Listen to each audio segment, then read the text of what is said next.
Assalamualaikum warahmatullahi wabarakatuh.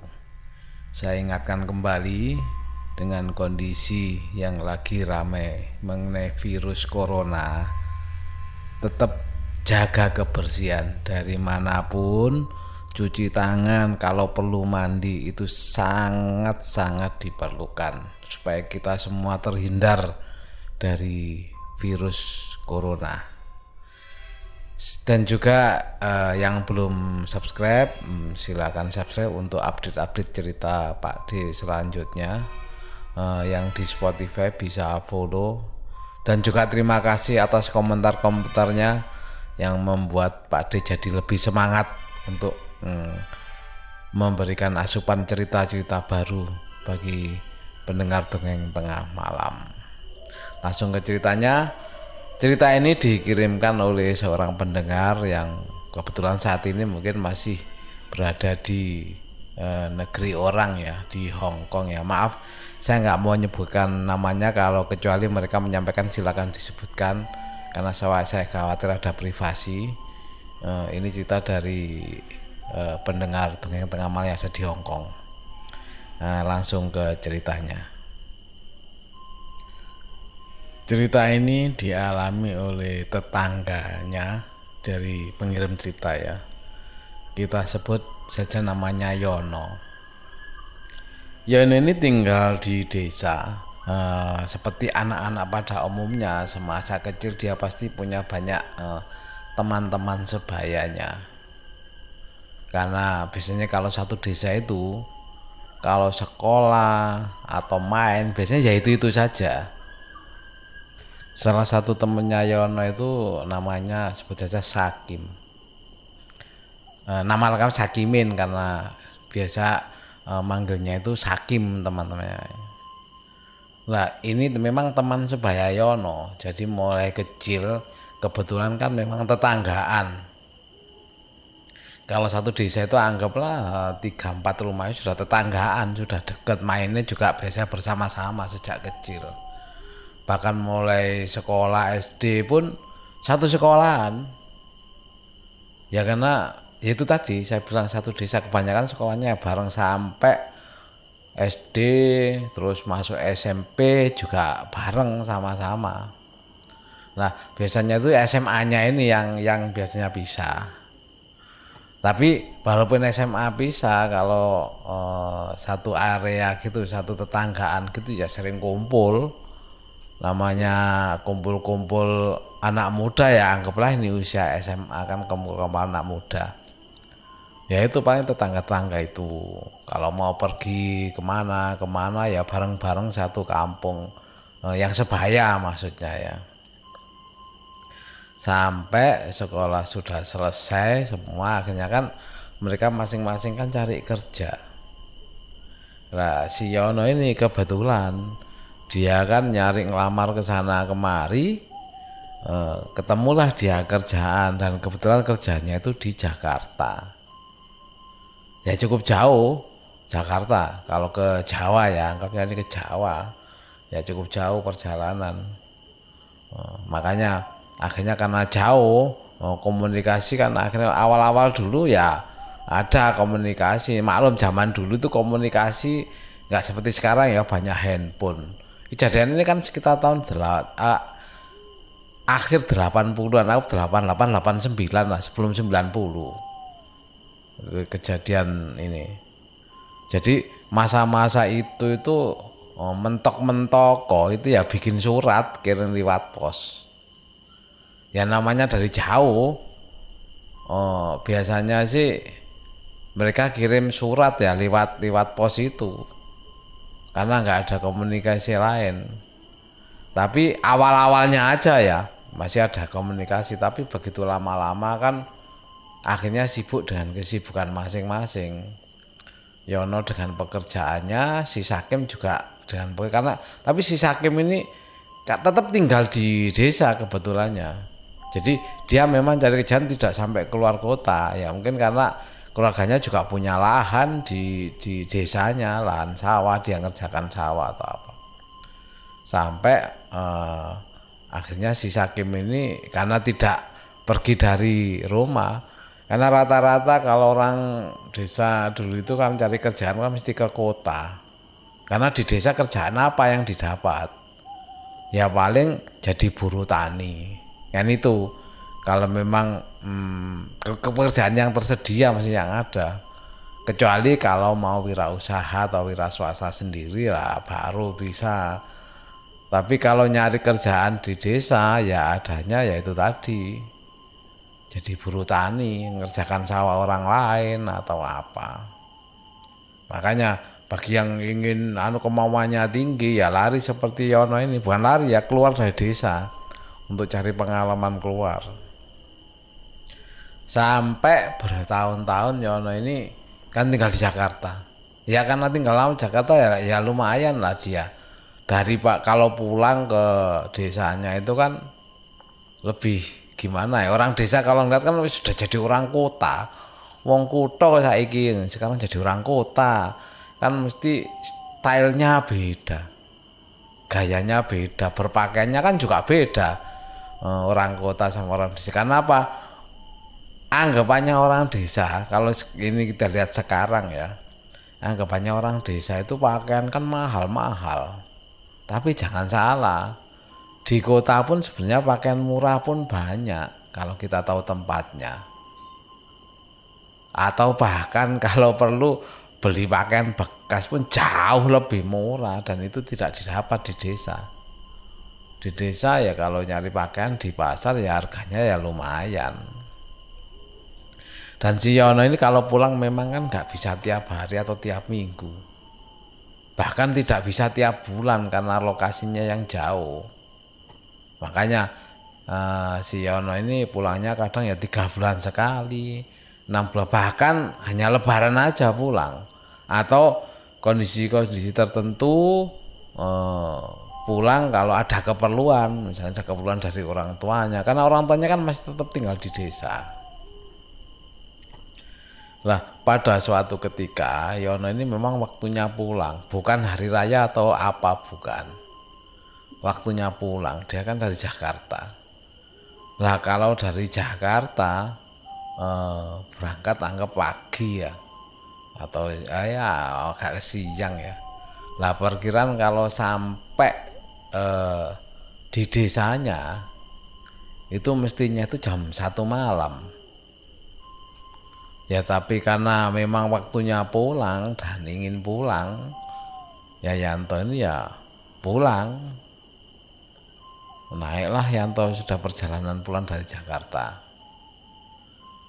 Sampai di desanya, kalau masuk ke desa Yanto itu kalau pulang kan angkutan umum atau bus kan gak bisa langsung masuk ke desanya. Dia kan harus naik angkutan lagi. Jadi turun terminal bis, naik angkot ya kalau sekarang, naik angkot, barulah turun di anggap mau batas mau masuk desanya. Nah di situ biasanya itu tempat mangkalnya ojek. Karena apa? Karena perjalanan ke sana sudah nggak ada angkutan umum lagi. Makanya di situ sama orang-orang sana dibuat pangkalan ojek. Jadi orang-orang yang mau masuk atau keluar desa itu enak, jadi ada angkutan umum. Lah tahun segitu, tahun 89, 88 itu kan memang belum ada ojek online, adanya kan ojek pangkalan. Jadi ya di ojek pangkalan tempatnya ya nggak sepi-sepi amat ya, lumayan rame. Anggaplah di bawah jam 12 lah, 12 ke bawah itu ya masih rame, orang jualan apa kan masih rame. Tapi kalau di atas jam 12 lah ini mulai sepi. Nah mulai sepi ini ya kadang ya ada aja tukang ojek yang mangkal di situ, ada aja. Kembali ke Yono, akhirnya karena sampai di sana malam, ya untungnya kan masih ada angkutan umum lagi yang menuju ke arah desanya. Ya Yono akhirnya naik lah. Naik angkutan sampai turun di perbatasan desa, mau masuk ke desanya. Kalau perbatasan desa kan berarti di desanya. Jadi anggap rumah Yono itu mungkin ya jaraknya misalnya 3 kilo dari jalan raya. Nah mau masuk ke desanya itulah, disitulah pangkalan ojek itu biasanya ada, dan itu memang ada. Akhirnya namanya angkutan, turunlah di tempat pangkalan ojek itu. Ya, Yono sebenarnya nggak banyak kenal sih. Padahal kalau dibilang tukang ojek itu sebenarnya ya orang-orang daerahnya sana, satu arah daerahnya. Dan sebenarnya karena Yono sendiri asli dari desa sana, arah sana itu sebenarnya banyak yang kenal. Tapi karena ojek ini kan ya gak seumuran, mungkin ada di bawahnya, ada yang di umurannya ya. Makanya Yono ya hanya mungkin sekedar tahu, tapi ya kalau ngomong namanya ya mungkin lupa karena sudah bertahun-tahun di Jakarta. Akhirnya Yono sampai turun di pangkalan ojek. Nah, pangkalan ojek waktu itu memang kondisi sepi dan Yono juga menyadari karena sampai di situ memang sekitar jam 1-an. Begitu turun sepi, akhirnya Yono kalau mau jalan ya cukup lumayan jauh, apalagi kan jalanan kan gelap ya malam-malam. Tahun segitu kan listrik juga nggak kayak sekarang masuk desa semua. Kalau tahun gitu kan beberapa kan masih belum dialiri listrik, kecuali jalan raya ini sudah terang, memang ada aliran listrik. Karena kondisi sepi, Layona akhirnya nunggu. Ya nunggu sebentar lah, habis dari perjalanan jauh kan. Iras itu apa ya? Daripada sekalian istirahat sebentar, Yono itu istirahat dulu, maksudnya di situ karena pangkalan kan itu kan ada tempat-tempat duduk dan ada penerangannya, memang ada penerang. Jadi di situ pun enak, walaupun duduk gitu masih aman, tenang karena tempatnya juga terang, ada lampunya. Dan kebetulan memang orang jualan pada waktu ya juga nggak ada semua, sudah pulang semua ya, mungkin aja mulai sore sepi ya, makanya orang sudah pada pulang. Akhirnya karena sambil istirahat sebentar, ya duduk-duduk, barangkali pikirnya ya, barangkali nanti ada ojek yang lewat, ya lumayan lah daripada jalan kaki karena lumayan malam-malam. Akhirnya Yono istirahat dulu di situ, duduk-duduk santai. Nggak lama setelah duduk-duduk ya mungkin 2-3 menit lah. Dari jauh Yono ngeliat tuh itu kan ada motor yang menuju ke arah pangkalan. Pikir Yono ya kebetulan lah itu kayaknya ada tukang ojek ini yang bisa ngantar ke rumahnya. Karena kan sudah malam, ditunggu beneran. Ternyata datanglah satu tukang ojek masuk ke pangkalan.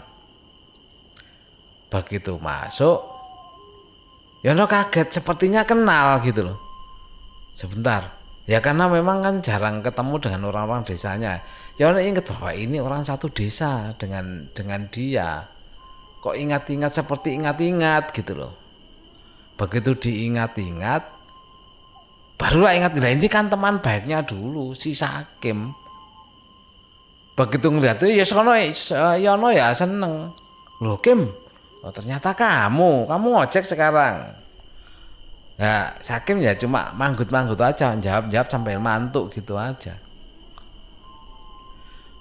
Yono merasa seneng juga ketemu teman sahabat kecilnya dulu ya, namanya Sakim. Tapi heran nih, Sakim itu kok kelihatannya nggak banyak bicara, atau menurut pikiran Yono mungkin minder kali ya, mungkin ya. Soalnya apa? Mungkin Yono kan kelihatan dari kota kan, kalau di desa itu namanya anak, kalau salah satu anak sudah pergi keluar ke Jakarta, ibu kota apalagi ya, itu pasti tetangga sudah tahu semua, wah Yono sekarang di Jakarta. Lah pikir Yono mungkin apa Sakim minder ya, padahal menurut Yono saya ini nggak ada maksud apa-apa. Kalau temen lama ya temen ya, Yono ngobrol banyak, saya sempat sebelum ngobrol tanya, kamu sekarang ngojek ya? Cuma mantu aja, ngangguk aja. Jadi jawaban iya dengan kepalanya ngangguk. Dan Sakim waktu itu memang nggak banyak bicara. Ajak ngobrol ngalong itu Sakim hanya manggut-manggut aja, mantuk-mantuk. Ya sudah, akhirnya sudah Kim, udah malam, bisa antar aku ya pulang. Ya Kim lagi-lagi nggak jawab lagi, cuma ngangguk aja. Ya, berarti jawabannya kan iya menurut Yono. Ya sudah pikir Yono, alhamdulillah untung ada sahabatnya Sakim yang ngojek malam-malam gini, jadi dia nggak sampai jalan. Akhirnya barang-barangnya dibawa, naiklah ke motornya Sakim. Nah, saya melaju ke arah desa yang dituju tempat tinggalnya Yono.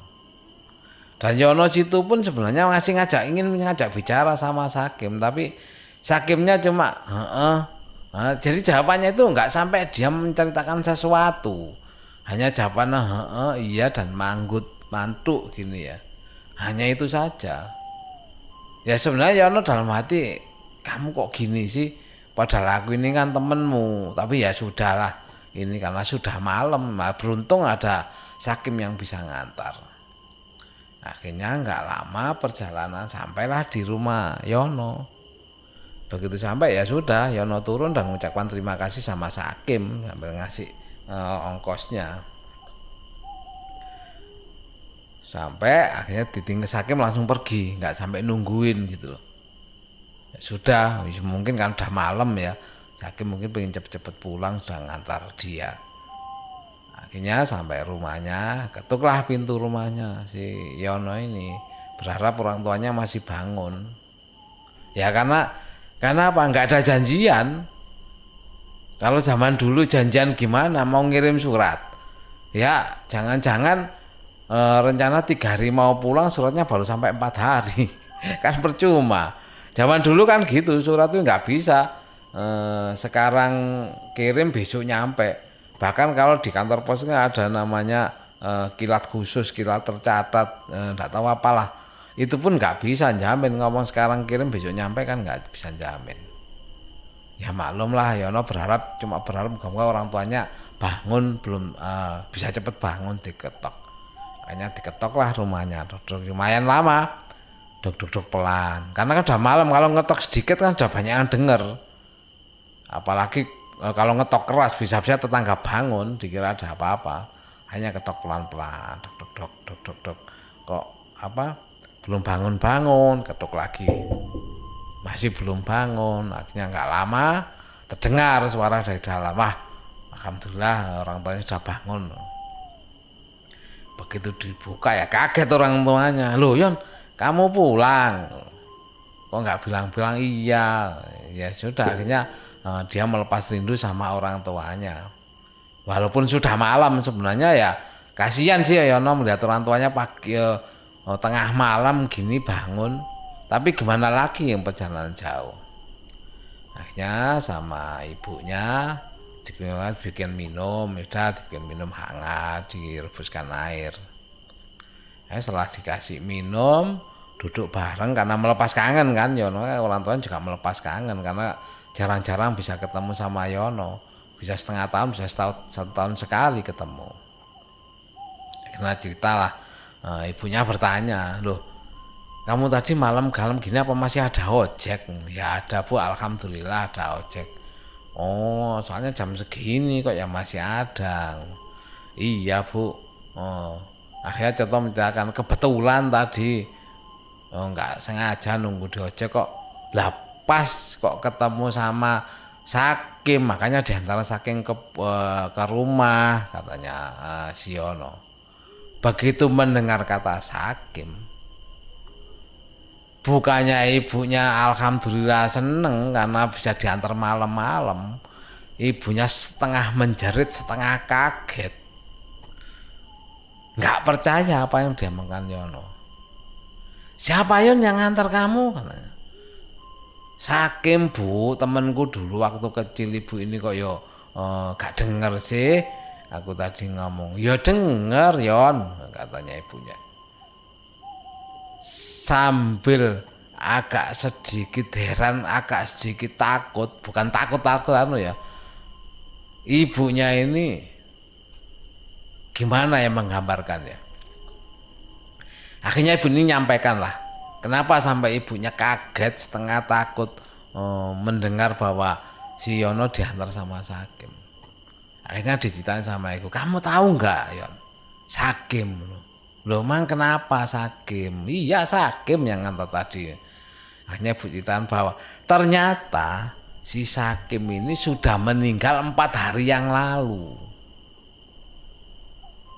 Begitu mendengar dari ibunya bahwa si Sakim sudah meninggal 4 hari yang lalu, Yono barulah merasakan kaget dan langsung lemes terduduk. Dan Yono bilang, tadi itu bener Bu, saya sambil duduk lemes, dia meyakinkan ibunya, bener saya tadi bener diantar sama Sakim, teman masih kecil saya. Akhirnya ibunya, udah, kamu tenang aja, minum. Ceritainlah sama ibu bahwa ternyata Sakim itu sudah meninggal 4 hari yang lalu karena kecelakaan. Makanya ibunya kaget. Loh kok bisa-bisanya si Yono diantarnya kan sama Sakim. Ya mendengar itu ya sudah. Akhirnya wis gak usah dipikirkan. Mungkin temanmu pamitan atau gimana sama kamu, katanya ibunya. Ya ibunya akhirnya kan ngedem itu apa ya, menenangkan anaknya supaya anaknya nggak terlalu kaget. Ya trauma juga sih, namanya Yono kan ya trauma. Betapa kagetnya dia yang ngantar dia, ternyata temannya yang sudah tidak ada. Akhirnya esok harinya berita itu akhirnya tersebar juga. Tersebar di tangga-tangganya bahwa Yono diantar sama Sakim yang sudah meninggal 4 hari yang lalu. Wallahu alam ya, kok ini bisa terjadi dan Yono meyakinkan bahwa dia benar-benar diantar sama Sakim. Bahkan sekatanya saya berani sumpah bahwa itu Sakim teman kecilnya dulu. Ya itulah tadi akhir dari cerita bahwa Yono ternyata diantar sahabatnya waktu kecil dan baru pertama ini dia ketemu lagi dengan kondisi bahwa Sakim ternyata sudah tidak ada. Demikian cerita kiriman dari pendengar podcast Dongeng Tengah Malam. Semoga bisa menghibur teman-teman semua.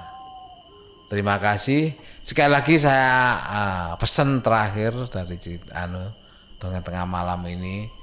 Jaga kesehatan, jaga kebersihan. Mari kita lawan virus corona ini mulai dari diri kita sendiri dulu.